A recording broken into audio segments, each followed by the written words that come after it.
My mom would be at all my sporting events. Let's say I was playing football, okay?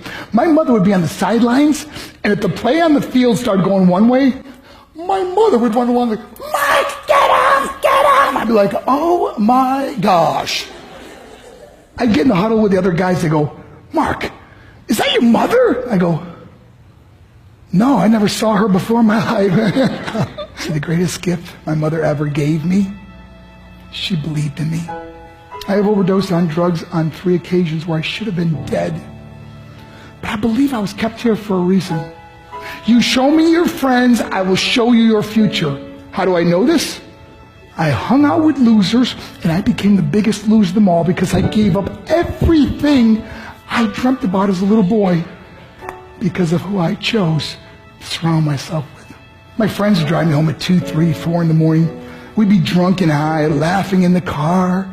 We'd pull up in front of my house in New York. They go, Mark, the light's on. I go, oh man, my mother's up. See, my mom wouldn't go to bed until she knew her son was still alive. I'd walk in, she'd say, hi Mark, how was your night? I go, it was good, Mom, I'm just going to go to bed. She goes, can I talk to you for a minute? I go, Mom, I'm tired, I'm just going to go to bed. She goes, Mark, I haven't seen you all day and all night. Can I please talk to you? I said, man, just leave me alone. You bug me. I slammed my bedroom door on the one person who believed in me. I was on a worldwide tour and we were wrestling overseas in Japan. After my wrestling match, I went upstairs in my hotel room and I fell asleep. There was a knock at my door at 3 o'clock in the morning. I got out of bed, I looked through the safety window and I could see it was a Japanese promoter. So I opened the door and he said, Mark, you need to call home. There's been an emergency. I went and got on the hotel room phone. I called back to the United States and said, hey, what's going on? They said, Mark, I don't know how to tell you this. I said, just tell me what happened. All of a sudden they started crying. They go, Mark, I can't tell you. I said, just say it. They said, Mark, your mother died.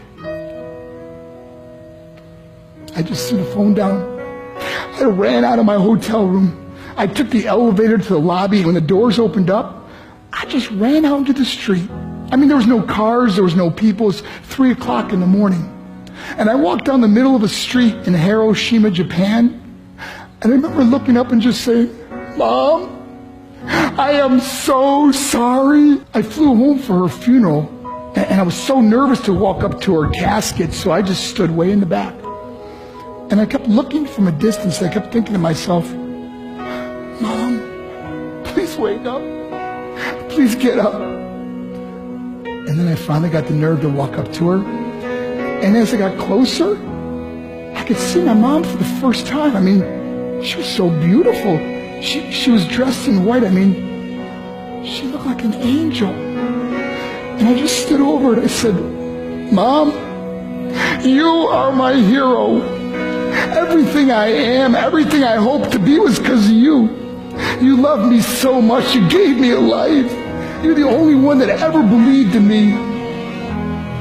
How did I repay her? By getting drunk? By getting high? By getting stupid? By hanging out with losers? For what? All she ever wanted to do was talk to me. I wish I could talk to you now, Mom. I wish you could see what I'm doing. Why couldn't I have been a better son? We are defined by our choices. But if you surround yourself with people involved in drugs and alcohol and pills, it's a dead end. I'm not here to preach to you. I'm here to tell you I lived that life. It leads to broken hearts, broken relationships, broken dreams, and death. For what? To get high? If you have a mother or a father, when you go home, tell them how much you love them. See, my whole life was about being rich and famous. I had to be a millionaire. I had to win the race. I had to win the race at the expense of my marriage, my family, my friends. For what? To be all alone in the world? I learned what is truly important, and that is how precious this gift of life is, and our families, and how quickly it can be taken away. See, I no longer live in time. I live in moments. See, it's not what's in your pocket that matters. It's what's in your heart that truly matters. Love Love is just a word until somebody comes along and gives it meaning. You're the meaning.